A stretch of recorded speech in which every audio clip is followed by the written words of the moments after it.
2020 हर एक इंडिविजुअल के लिए एक नाइटमेयर से कम नहीं है, क्योंकि पूरी दुनिया में लॉकडाउन लग गया कोविड-19 की वजह से। बिजनेसेस में लॉस हुआ है। इसमें से भाई एक बिजनेस WWE भी था, क्योंकि उनके शोज देखने भाई कोई पब्लिक नहीं आ रही थी। उन्हें एक थंडरडोम वाला टॉपिक लाना पड़ा। ऐसे में रोमन रेंज नाम का एक मसीहा लौट के आता है एक ट्राइबल चीफ के गिमिक के साथ में, जो ना सिर्फ WWE को रिवाइव करता है बल्कि एक यूनिवर्सल टाइटल जिससे कोई वैल्यू नहीं देता था उसको अनडिस्प्यूटेड बना देता है। एंड स्मैकडाउन भाई जिसे लोग सीरियसली नहीं लेते थे उसको भी अपनी ब्लड लाइन के थ्रू इतना मैसे बना देता है कि मंडे नाइट रॉ की व्यूअरशिप से ज्यादा व्यूअरशिप स्मैकडाउन की आने लगती है। लेकिन रेसलमेनिया 40 में भाई ट्रिपल एच ने सोचा कि अब एक पासिंग द टॉर्च मूवमेंट करते हैं, कोडी रोज को एक चैंपियनशिप देते हैं, उसको स्मैकडाउन को ब्रांड देते हैं। लेकिन भाई ये ट्रिपल एच की सबसे बड़ी गलती थी, क्योंकि जिस स्मैकडाउन को रोमन रेंज ने एक ब्लॉकबस्टर शो बना दिया था वो भाई अब फ्लॉपबस्टर पे आ गई है, क्योंकि उसकी व्यूअरशिप हर वीक के साथ में घटती जा रही है। 2 हफ्ते पहले स्मैकडाउन की व्यूअरशिप थी जहां पे 1.238 मिलियन व्यूअरशिप थी, एंड ये लास्ट स्मैकडाउन थी जो भाई 1.30 मिलियन पे आ गई है। मतलब कि समझ रहे 2023 में 3 मिलियन आती थी व्यूअरशिप, वो अब घट के 1 मिलियन में पहुंच गई है, जिस सर्वाइवल मोड पे पहुंच चुकी है स्मैकडाउन। एंड वो टाइम काफी दूर नहीं है जब ये NXT की व्यूअरशिप के कंपैरिजन में इक्वलाइज हो जाएगी। लेकिन फिर भी ट्रिपल एच को भाई ये बात का रियलाइजेशन नहीं हो रहा है। वो सिर्फ कोडी रोड्स की भाई चरण वंदना में लगे पड़े हैं कि भाई ये बंदा दुबई एयरपोर्ट पे पहुंचने के बाद ही वहां पे ट्रेनिंग कर रहा है, हार्ट अपने आप कुछ कर रहा है। लेकिन इसमें गलती ट्रिपल एच की भी नहीं है, क्योंकि अभी जो स्मैकडाउन करंटली क्रिएटिव हेड है वो है हमारे रोड डॉग, जो कि भाई ट्रिपल एच की DX की बरादरी के ही है। एंड WWE ने भाई इसको नोटिस करा है, एंड हमें बहुत जल्द इनके संग में और भी क्रिएटिव हेड देखने को मिलेंगे जो कि भाई घटती हुई स्मैकडाउन की व्यूअरशिप को बढ़ाएंगे। क्योंकि भाई रोमन रेंज तो अब चले गए मंडे नाइट रॉ पे, तो भाई इनके पास अब कोई ट्राइबल चीफ नहीं है जो दोबारा से स्मैकडाउन को रिवाइव कर सके।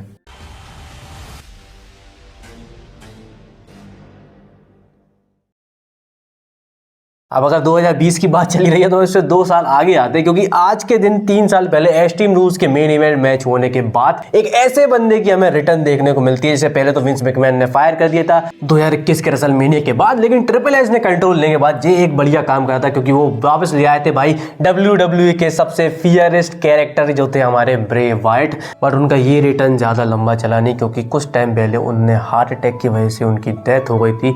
एंड हमने भाई WWE के मोस्ट लवेबल फियरेस्ट कैरेक्टर को भाई हमेशा के लिए खो दिया था। लेकिन वो इस दुनिया में तो नहीं है, लेकिन हमारे दिलों में हमेशा जिंदा थे एंड जिंदा ही रहेंगे। एंड इसके साथ साथ भाई आज अगर एडी गेरेरो भी जिंदा होते तो आज वो 58 ईयर्स के होते। एंड इनकी डेथ का कॉज भी हार्ट अटैक ही था। एंड भाई वो बात तो आपने सुनी होगी, legend never die, they live forever. And ये भाई हमारे दिलों में फॉरएवर हमेशा जिंदा रहेंगे। एंड 13 साल पहले मंडे नाइट रॉ के एक एपिसोड में भाई विंस मैकमैन एंड CM पंक का भी मैच था आज ही के दिन। लेकिन भाई मेरे को इस मैच के बारे में इतना कुछ पता नहीं है, क्योंकि भाई मैंने एक्चुअल में WWE तब देखना स्टार्ट करी थी जब ब्रॉक लेसनर ने अंडरटेकर की रेसलमेनिया स्ट्रीक ब्रेक करी थी। तो भाई मुझे इसके बारे में कोई नॉलेज है नहीं। अगर आपको है तो मुझे कमेंट में जरूर बताना। नेक्स्ट हम लोग बात कर लेते हैं रोमन रेंज के बारे में। तो जैसे हम लोग भाई मंडे नाइट रॉ पे कंफर्म हो गया कि रोमन रेंज ब्रॉन्सन रीड के संग में एक मैच करने वाले हैं, जो कि होने वाला है ऑस्ट्रेलियन स्ट्रीट फाइट। तो भाई इसको लेके आज पैट मैकेफी के शो पे उन्होंने बहुत सारी बातें रिवील करी है अपने मैच चेक को लेके। एंड जे उस एंड जिमी उसो के बीच में जो उन लोगों का स्टोरी लाइन चल रही है उसके बारे में बात करी। यहाँ वो सिंपली ये कहते हैं भाई वो चाहते हैं कि अभी जे उसो और भी ज्यादा अकॉम्प्लिशमेंट करें, वर्ल्ड चैंपियनशिप की पिक्चर में आए, ना कि भाई जिमी उसो के संग में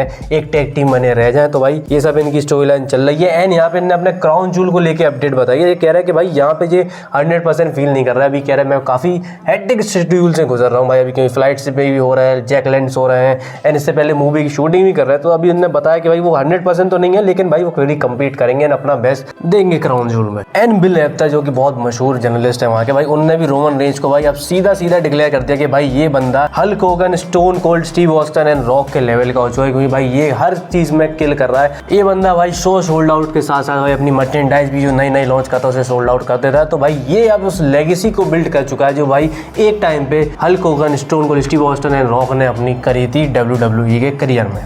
नेक्स्ट हम लोग बात कर लेते हैं ब्लड लाइन के लफड़े के बारे में। तो जब से रोमन ने रिटर्न करा तो भाई वो इससे बहुत से जे ऊसो को भाई अपनी जैसा बनाने पे लगे हैं, उसको ही हाइप अप कर रहे हैं। जे ऊसो को एक बार फिर से वर्ल्ड चैंपियनशिप पिक्चर में लाना चाह रहे हैं, ना कि उन्हें टैग टीम में। यहाँ भाई जिमी ऊसो भाई रोमन रेंज की इस बात से कंसर्न नहीं है। एंड यहाँ उन्होंने पिछले मंडे नाइट रॉ पे ये तक बोल दिया था कि जब जे ऊसो ने रेसलमेनिया में वर्ल्ड चैंपियनशिप जीती थी वो रोमन रेंज जैसा ज्यादा था एंड जिमी ऊसो जैसा कम। एंड लेकिन यहाँ इस लफड़े में अब जिमी ऊसो की वाइफ ने एंट्री ले ली है। नियोमी ने आज ट्विटर पे एक ट्वीट पोस्ट करा है जिसमें उन्होंने लिखा है दोस्त doing big gym wrong while I am gone will handle when I return proceed with caution. तो यहाँ वो असेंबली भाई रोहन रेंज के लिए ये ट्वीट था, वो क्या कह रही है कि अब ये तुम बिग जिम के संग में कर रहे हो भाई, जब मैं लौट के आने वाली हूँ ना तो अपनी ब्लड लाइन तो बढ़ा ही रही हूँ मैं भी, एंड मेरे लौटते आने से पहले भाई जिमिंग के संग में रिलेशनशिप अच्छे कर लो, नहीं तो फिर जब मैं लौटूंगी तो तुम्हें भाई प्रोसीड करना पड़ेगा विद कॉशन।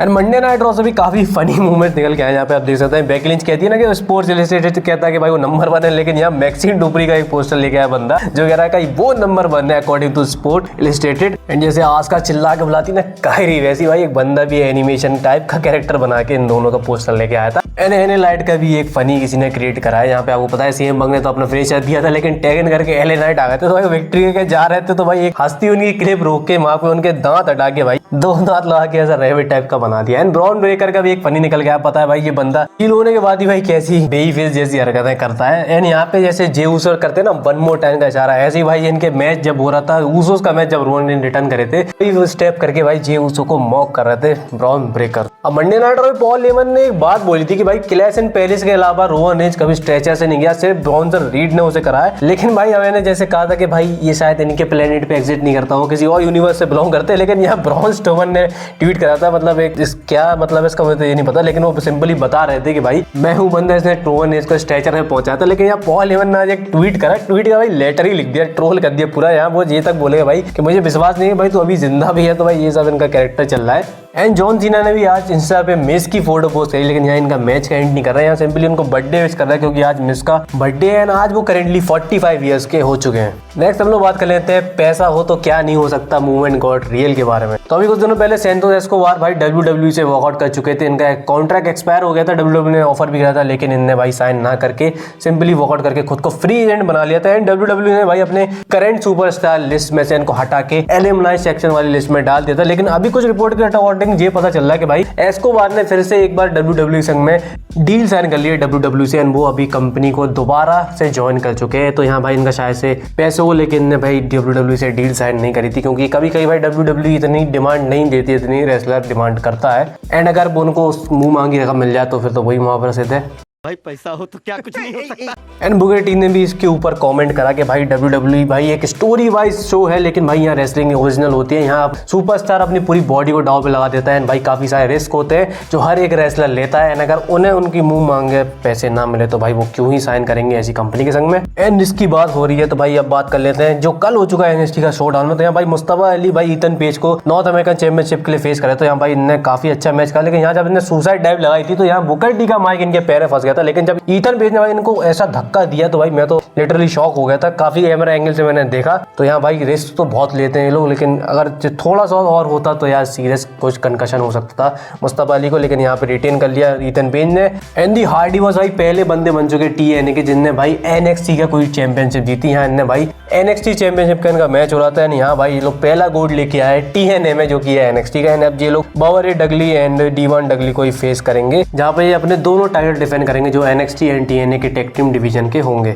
एंड इसी के साथ क्राउन जूल का ही फाइनल मैच का हमारे सामने आ चुका है। टोटल 5 मैचेस होने वाले हैं। पहला होगा कोडी एंड सेथ का होगा क्राउन जूल चैंपियनशिप के लिए, जॉन सीना AJ स्टाइल्स का मैच होगा, टिफनी स्टैटन एंड स्टेफनी वेगर का होगा क्राउन जूल विमेन चैंपियनशिप के लिए, ईओस का एंड ईआरपी टीम अप करेंगे against kabuki warriors and Roman Reigns and Bronson read का होगा ऑस्ट्रेलियन स्ट्रीट फाइट मैच। तो भाई ESPN पे अब जो दूसरा PLE होने वाला है रसल पलूजा के बाद में, बस रसल पलूजा से अच्छा डिलीवर कर दे। एंड इंडिया में भाई हमें सैटरडे को 5:30 बजे देखने को मिल जाएगा, तो सुबह जल्दी उठ के देखने की जरूरत नहीं है भाई, रात के ज्यादा से ज्यादा 10 बजे तक ये मैच चलेगा। एंड कल चैनल पे भाई एक प्रेडिक्शन वीडियो आ जाएगी क्राउन जूल के ऊपर।